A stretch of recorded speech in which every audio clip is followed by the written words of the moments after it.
funny. Never thought I'd say this. I long for the days when every office, especially the sales floor, it was all about that gong, right? You had like someone had a gong or a bell or like a big robot. It's like, there was a time where that was kind of like a punchline of like it's like, like that show Silicon Valley. But now I'm like, man, take me back to the gong days. Take me back to like you close that deal on a Friday and people are like, beers, at like 4:30 or whatever it is. Like I'm going to sound really old here. I think the youth is definitely missing out here. I hope there's some type of like cyclical nature. I hope we come back to that, but who knows? Because I feel like they have no interest. Dude, I'll never forget like 2016 walking onto the Zenefits floor when Zenefits was like full bore Oh in yeah. Frisco.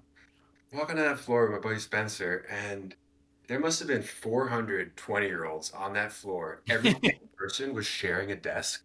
So two Yeah. monitors and laptops to every desk, wigs, dogs, footballs being thrown. I was like, what is this, Wolf of Wall Street? And I walked, Yeah. I was like, this is insane.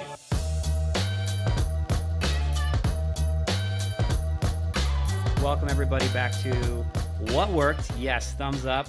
Frank, I am very excited to welcome a very special guest for this is now episode 11, lucky number 11. Aren't they all lucky except for 13? We've got Frank Golden joining the pod today. I have as some personal background. I've known Frank for a very long time. We are both we got a bunch of war stories from being early employees at fast-growing startups.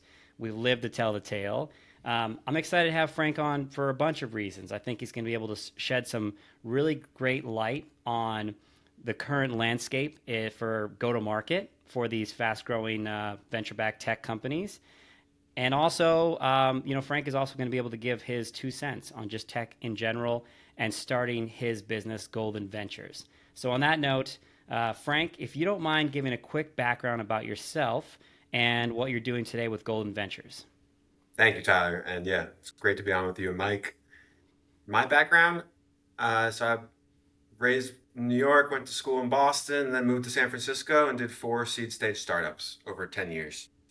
So um, I joined twice as one of the founding sales members and then twice as the sales leader, and have seen that journey of like 0 to 10 million in revenue 4 times.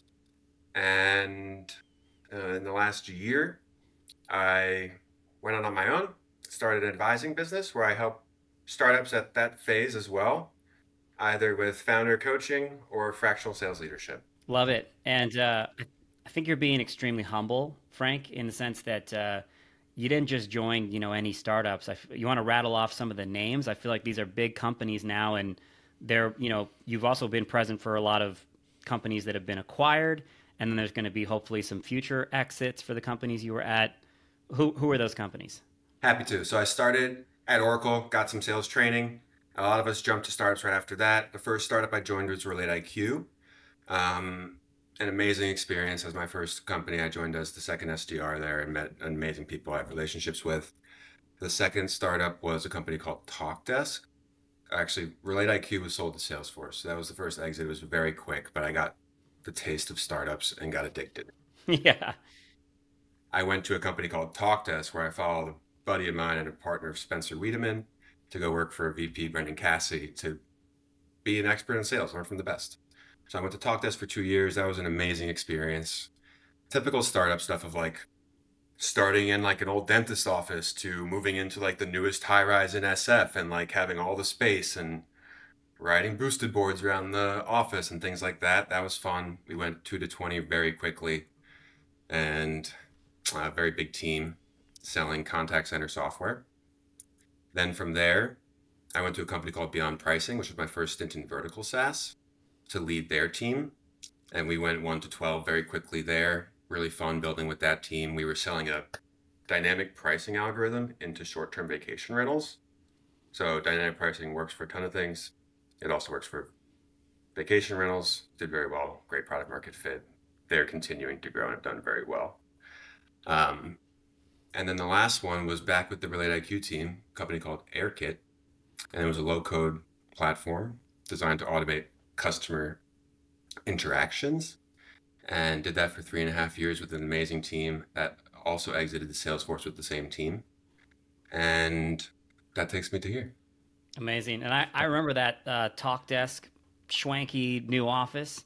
I knew Yeah. you know you've made it when you've got one of those elevators where there's no buttons. I remember Mhm. that. You just got to get in. You're like at the mercy of the elevator, it's taking you to like Frank, your final destination. Yep. That's it.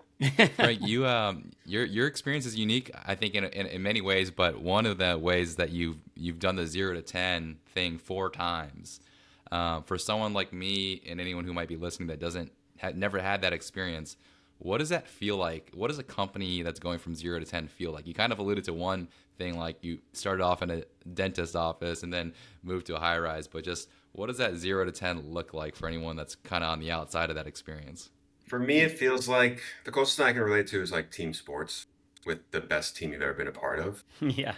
What it feels like it feels like you're a founding member of a startup. Like you're not the founder, but like you're there and your voice is there for a reason and your opinion is there for a reason and people trust you to speak up. That's really empowering, even at a young age. It's extremely exciting because like if you have product market fit, you grow fast and you raise rounds and you have a lot of milestones to celebrate. First 10 customers, A round, B round, new offices, like all that stuff is super exciting. Getting to travel and meet customers in different countries and different states across the United States, doing things that you probably would not responsibilities you would not be given otherwise at larger companies. So, I mean, don't get me wrong, they're very difficult, and there's a ton of times where it's your life. But in your 20s, if that's what you want to do, like it's a great path. So, Mm. I have tons of amazing memories from the four startups. Absolutely. And I also too know from just knowing you personally, you've always been a big game hunter. I feel like, you were always on top of the biggest companies. And I'm just kind of curious. I always love talking old sales war stories. Do you have a memory of like a particularly big deal that you closed at one of those companies where, that feeling of taking kind of that moment back to the team? I feel like at a small company is always incredible. It's so different than if you were at like a giant business like Salesforce. Totally. The most recent one is at AirKit. We worked a very fast, very big deal with Morgan Stanley. Oh, wow. Heard of them? Yeah. And it was fun for so many reasons. It was a team effort. So everyone on the team was on it. It was a lot of in person, working and flying to like their office in Menlo Park, going to purchase, going to Manhattan, meeting with hundreds of people at the end of a 6 month cycle. Sure. And I couldn't have enough good things to say about the Morgan Stanley team. Like they were incredible to work with, moved mountains in order to do what we wanted to do together. Um, and it was a landmark deal for AirKit and probably helped us, do what we need to do to eventually exit to Salesforce because we had such amazing Fortune 500 logos for such a young company. And that really was just a testament to the team executing at the highest level and having a product that could support it. That's incredible. And I think Frank, you mentioned this. I'm going to ask you to say you had some really great wording for it, but I would say you're an example of this. You mentioned that the real kind of, I'm going to say the real killers in sales, the people that are out there in go to market that are really doing it. They're crushing big deals, they're growing teams. You made this note to me in sort of passing about those aren't the people that are out there on LinkedIn basically, talking big game and that sort of stuff. They're too busy closing deals. And I think you're an incredible example of that. I'm curious, as you decided to start Golden Ventures, how did you kind of, as someone who's in that profile, you could easily go work for a bunch of technology companies and be a quota carrying salesperson if you wanted to, employee, etc. But instead, you decided to start a business. For other people that are like you, that would want to do the same thing, how do you make that leap from going from employee to business owner? The first thing is you have to do the work and like learn at all the companies you're at. I would not be able to advise people on these sorts of things if I hadn't done the SDR role, inbound and outbound, and then done SMB, mid-market, and enterprise, and seeing how it is 0 to 1 landing your first 10 customers to 1 to 5, and 5 to 10, and 10 to 20. And there's a lot of different challenges that happen with that. Yeah, it's being basically being in the room is what you're saying, and really having had those experiences, and then now with your business of sort of the fractional services as well as the coaching bit, how do you, I think a lot of people have those experiences, but they struggle when they think about how to, you showed me your deck for Golden Ventures, and I was really impressed with the way that you kind of packaged these experiences you've had into like an actual sellable service. So, I don't know if you have any tips on how did you sort of land your first customer? Also, one pain point that I know is prevalent with these types of businesses is sort of the active setting of boundaries. You can be a consultant advisor for a business, but they'll treat you like a W-2 employee in terms of their expectations of your time. I'm also curious, how did you sort of package together this business, and how do you then protect, Frank Golden LLC from getting totally taken over by your clients? Totally. So how I landed my first customers, easy.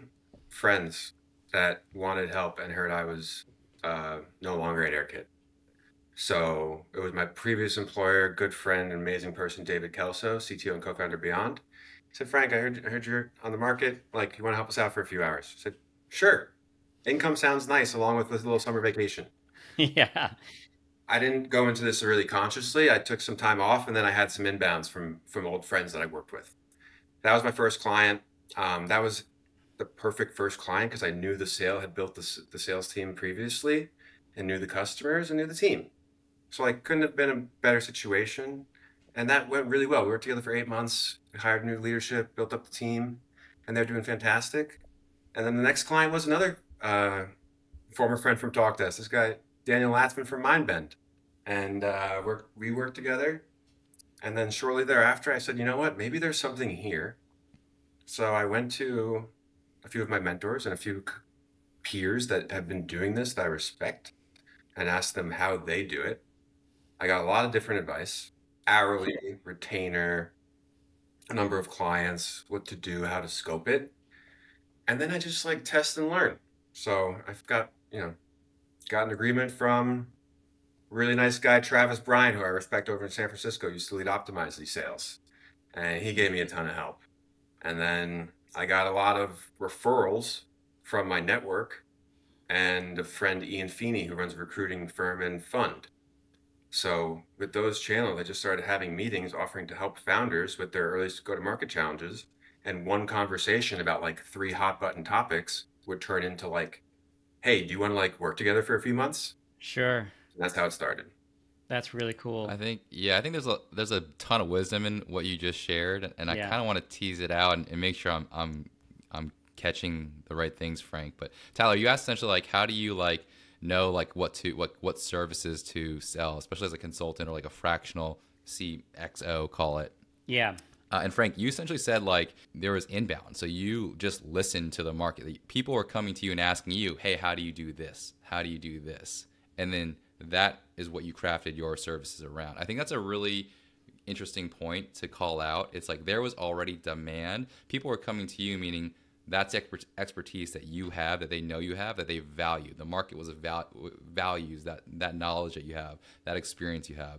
That's really good because I think sometimes having been a consultant before and knowing folks that have gone out to build businesses, it's sometimes you build something and actually Tyler, you and I have made this mistake before.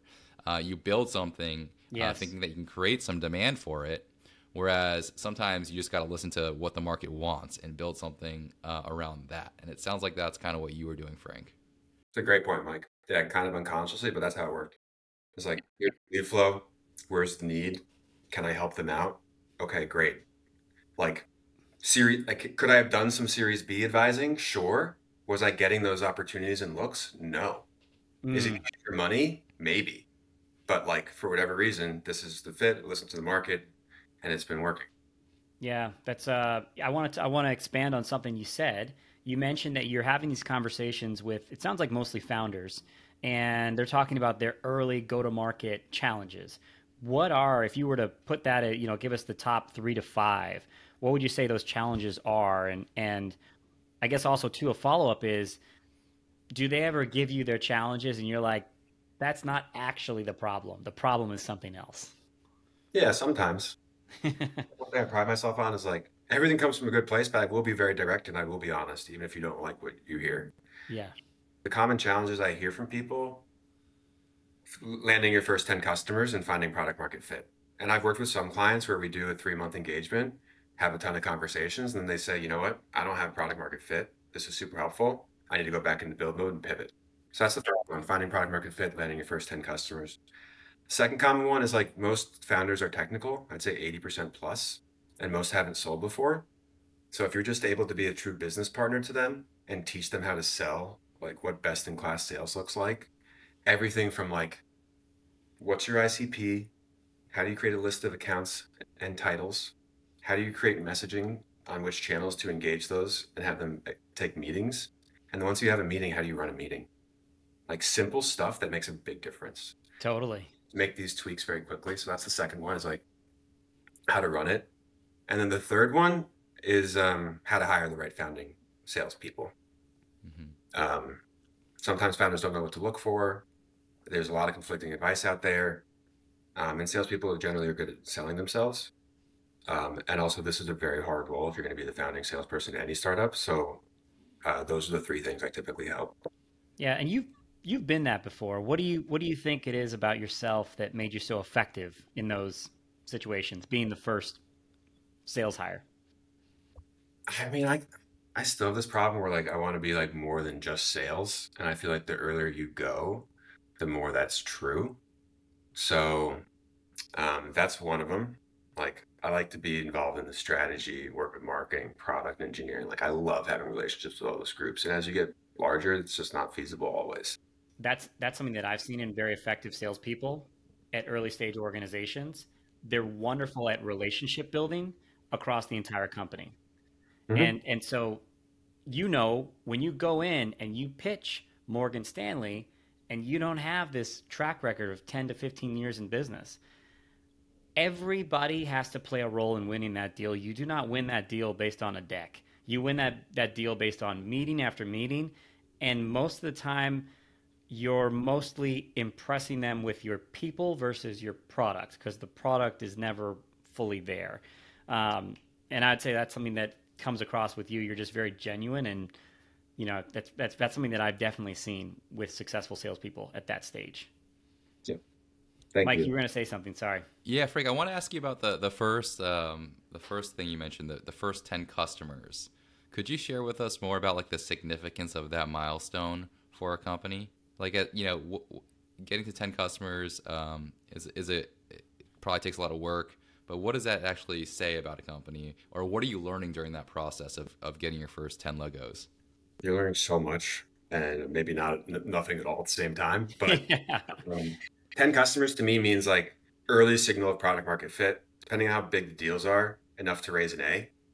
And enough signal, hopefully, from your champions and your buyers to identify where you should place your bets to go get the next 40 customers. And like that's the biggest thing, is like when you have 3 customers, you can like do like a mini ICP exercise and be like, who's buying our software? What are they buying? How much are they spending? How's as long as do you want more like less like?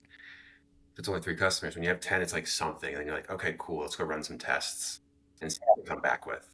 So those are the 2 big milestones I think of: informing your next 40 and then raising the next round. Oh, and the last one is hiring your first rep. Like if you can take 10 as a founder, start considering what the first business hire salesperson looks like.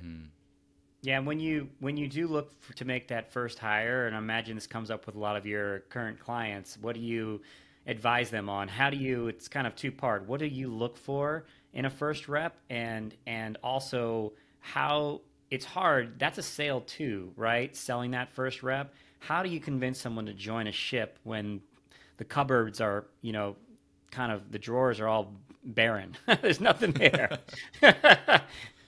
So much goes into this. Yeah. How do you convince someone to join a ship?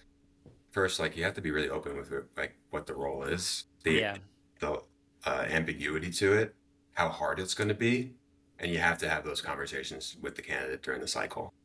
I listened to a Lemkin podcast, which was good about hiring your first few reps, and I agree with some of the stuff he said. For me, I always look to hire the first rep as someone I know. Why? It's a known quantity. I've worked with this person. Like that ramp is faster. Sure. And the best VPs will have a bench of people that they'll bring with them. Great to lay the foundation, not great to scale because you want diversity of thought and everything else. So like, cool, get your first 2 reps that you know, or your first rep that's a reference. Like at AirKit, we hired Connor Candido. Guy's a force to be reckoned with. Doesn't take no for an answer. Has seen multiple startups. Tremendous business acumen. Great relationship builder, both externally and internally. Understands technology. Connor was able to prove that AirKit could be sold. You could sell a lot of AirKit in a year to a lot of big companies. So you need that person to build the foundation. Because if you hire your first rep, and I tell people this all the time, and they don't overachieve their number, it's a really tough thing to build a culture on. Versus if you have 2 reps that are over 120 to 150%, make a bunch of money, you're like, hey, everyone, we're hiring more people. Here's the success that we can point to. And you have a skinny playbook that shows what great looks like and what works. And then it's just about finding the right people and onboarding them and enabling them. That's incredible. I want to pause there because I think that's really powerful. There's a piece here because you've got the piece that if you're a rep or let's say you're making that hire, that's one thing. But you've been advising these companies, and I'll say as a founder, I find forecasting very hard in our early stage business, and when it comes to sales, that's so important in terms of determining what the comp should look like. What are the targets they should be able to hit? So you mentioned getting to the 120%, which is effectively right above quota. Is there any way to think about that besides do you just kind of give them a softball? Like, what do you think about in terms of getting the right number for the reps, those initial reps? I'm so happy you asked this because so many people don't know this and we didn't talk about this. Yeah. Number that every founder needs to think about is what are my close rates? And that's from a qualified opportunity to deal one. What's my win rate? Win rates Yeah. should range between 15 and let's say like 50%. Right. Okay. And let's just say your win rate's 25% as an example. That's your win rate. The next number you need to know is your pipeline coverage. The pipeline coverage is the inverse of your win rate. So it's 4x. So I know as a rep, if my goal every month is 100K and our win rates are historically 25%, if I don't have 400K of active pipeline in a given month, I cannot reliably and confidently hit my number. And then you can roll that up across the team. But that's a common thing that founders need to be tracking. And the last thing is if your win rate's under 15%, do not go build more pipeline. Go figure out how to increase your win rates because it's tough to build a business off of 15% win rates, especially when the top of funnel is even worse than that.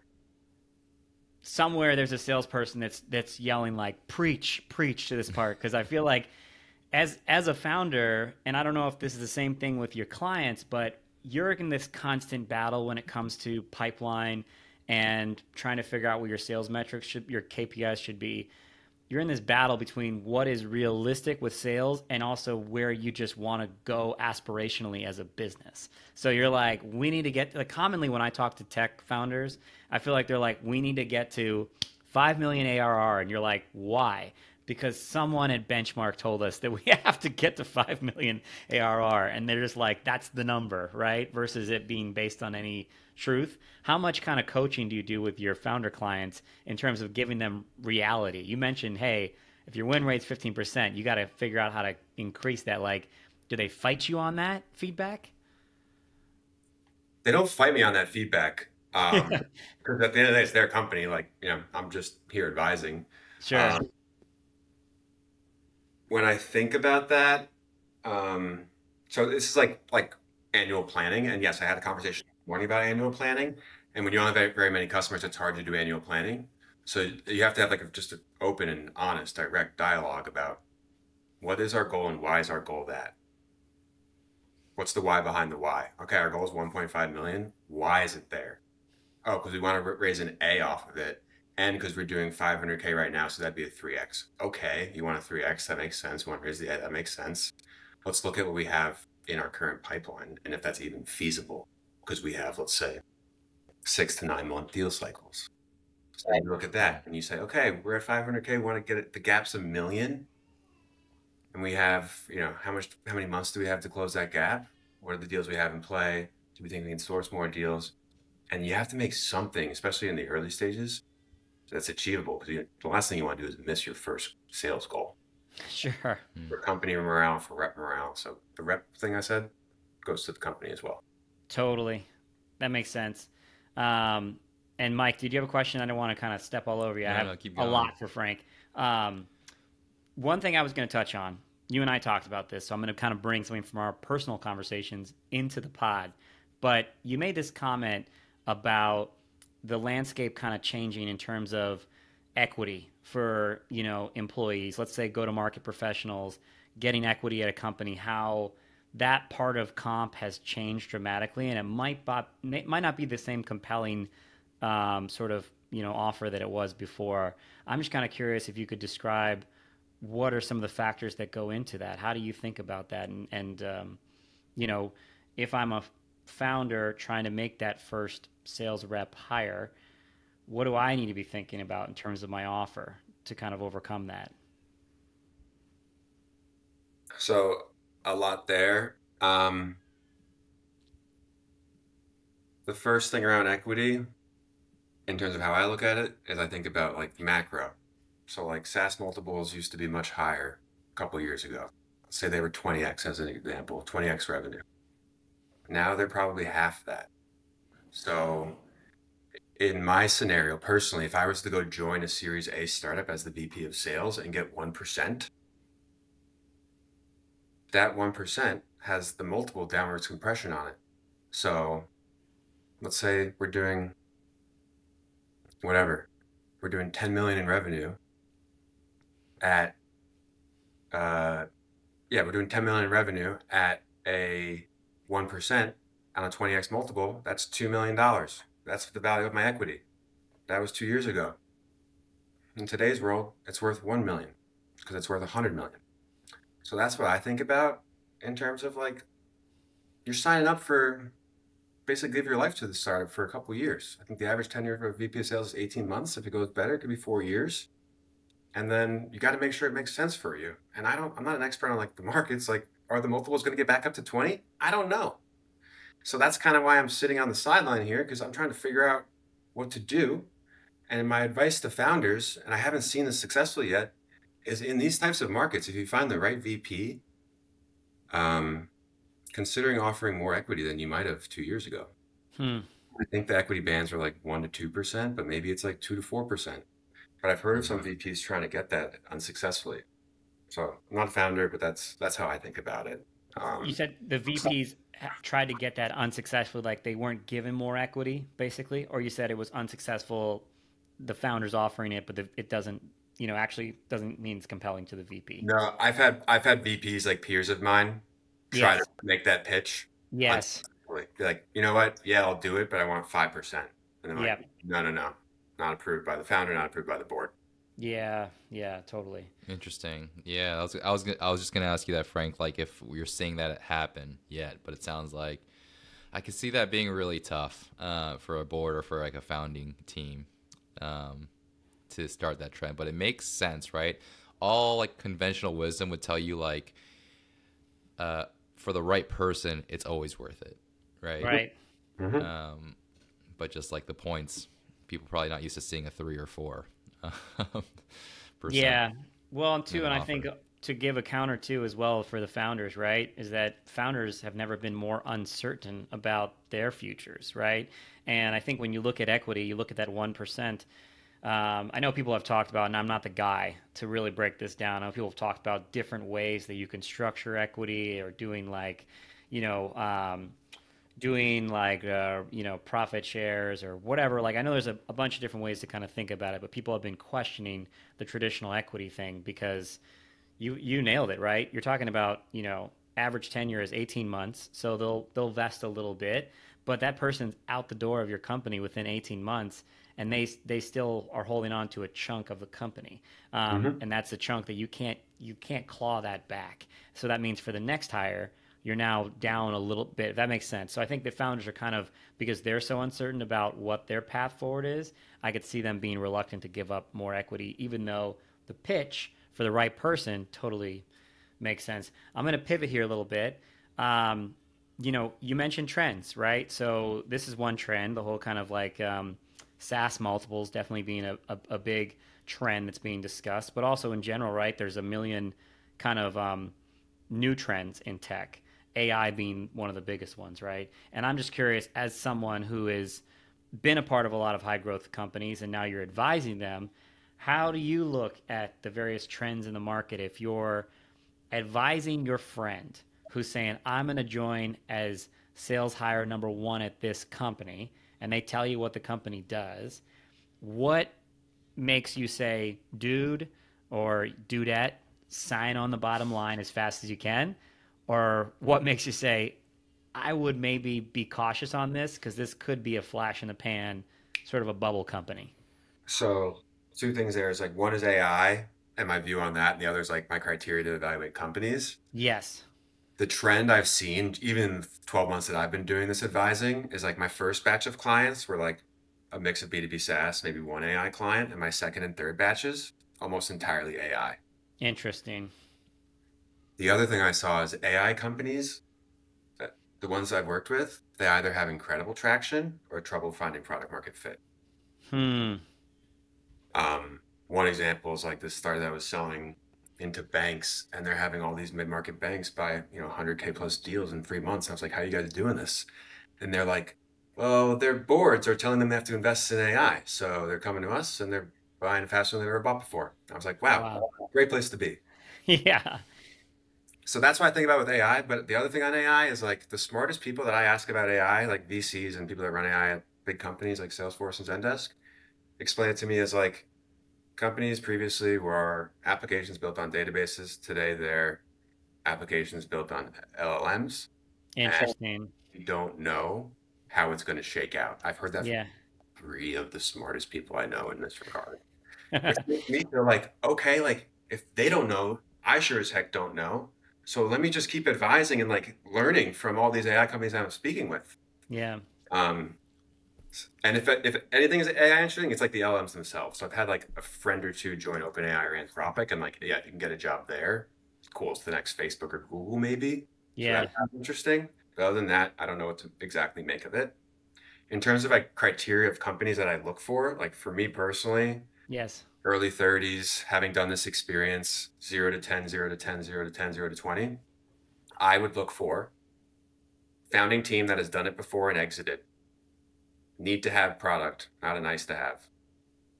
10 million revenue minimum and best sales team I can find, like top 1% sales leadership.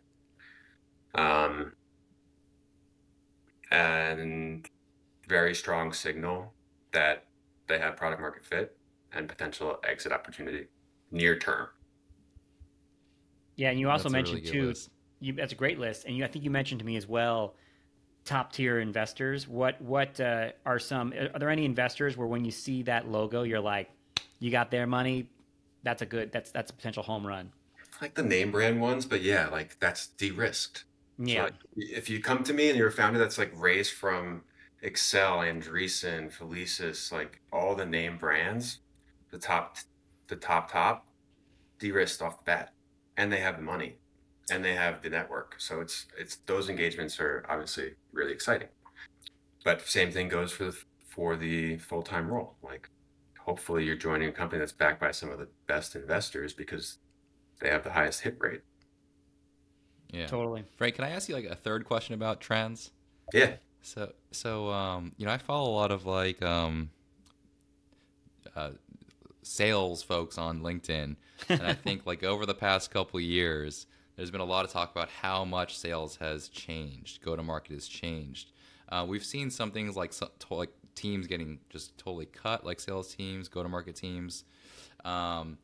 The big thing is like outbound is so different, and that's what I'm hearing. But I want to know from your perspective, right?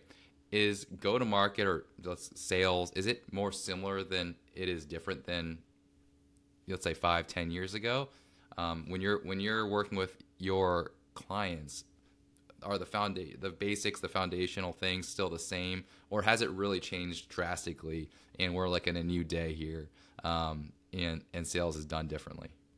I think they're probably more similar than different. if any two things have changed, it's like sales is a bit harder than it was in like the heydays of people making huge checks when everyone's just buying software and people like coming back down to like reality. And then yeah, the outbound is dead thing. Like there's definitely some truth to that. I think the future of outbound will look like you'll have a centralized marketing slash sales ops team that controls all the outbound messages that are being sent, and they're personalized because you're able to do that with new tools like Clay and all these other things. And you'll have much smaller SDR teams, like maybe 20% of the size of an SDR team, to do that personalization or to make phone calls on people that engage or to, nudge along, do the work and be more strategic. And I've seen that happen at a buddy's company in Q4. He did that move and cut SDR headcount by 80% and had better metrics. So that I think is going to happen because SDRs are hard to hire. They're hard to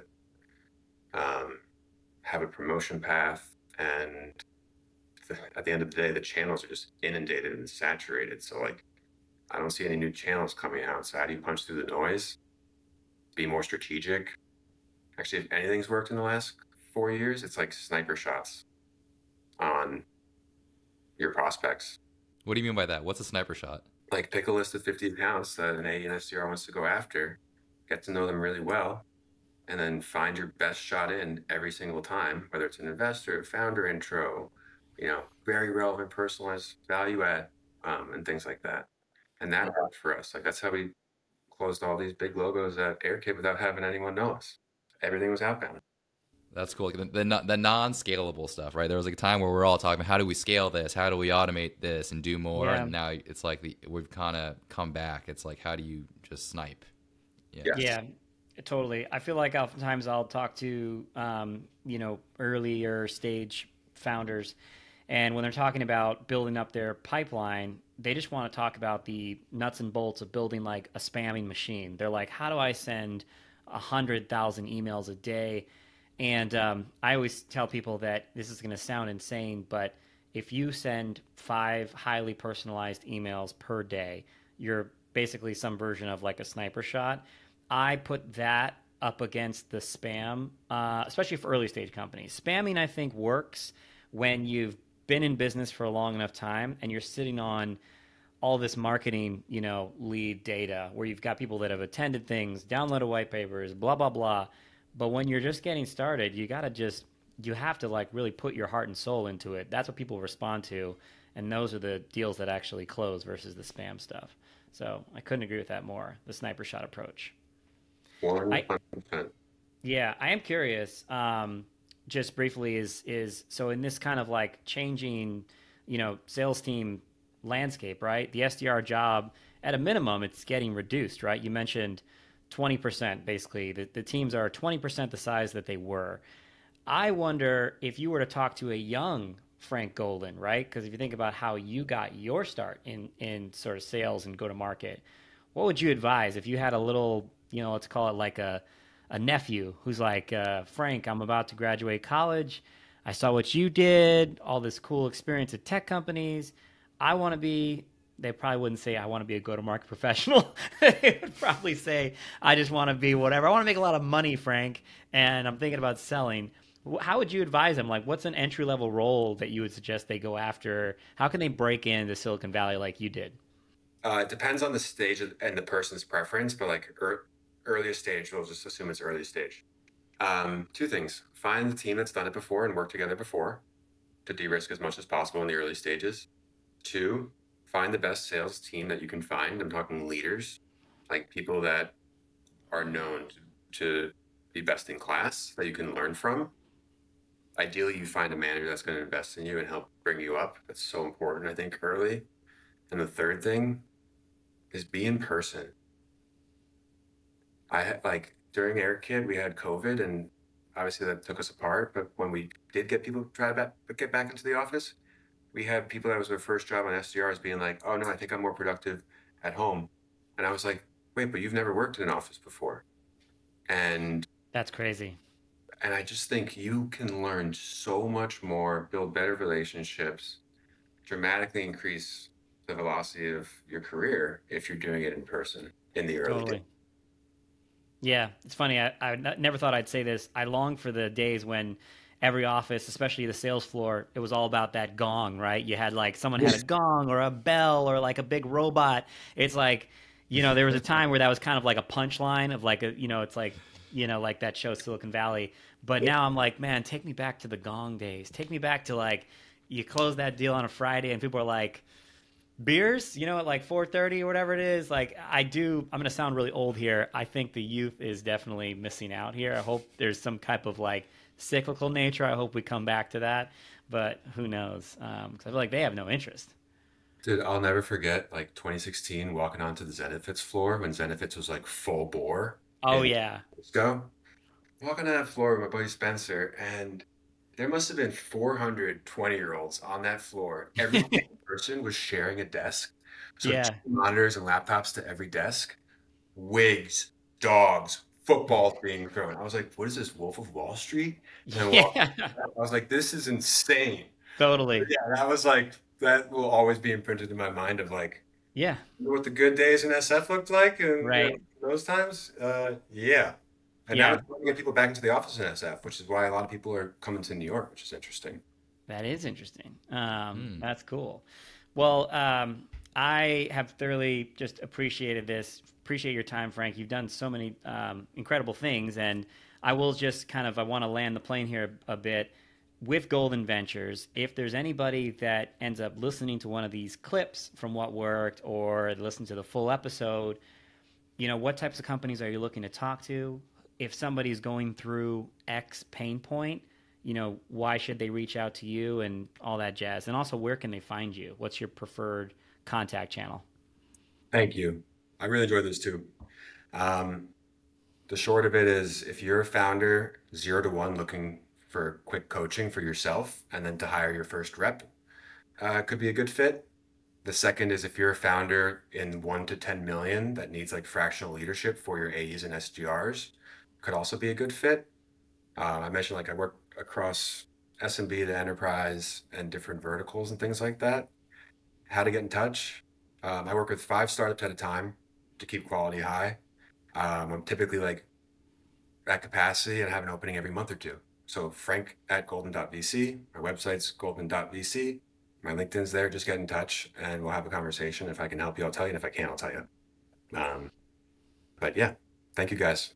Frank is, of course, Frank is as advertised. And also, for anybody who's watching this video, you can see he's got a big old surfboard behind him. If you're also a founder that likes a good hang, if you're looking for, that's my version. People say like, great person to have a beer with. Frank, you're a great person that I would enjoy. I would enjoy 1 to 2 feet grovelly garbage day, and I would also enjoy 3 to 5 peeling, beautiful set waves coming through. You're just a good hang. So, message Thank Frank to talk about all things go to market, all things startups. This has been another great episode of What Worked, and we'll see you guys on the next one. Thank you, Frank. Thanks, Frank. Thank you, Mike. See you guys.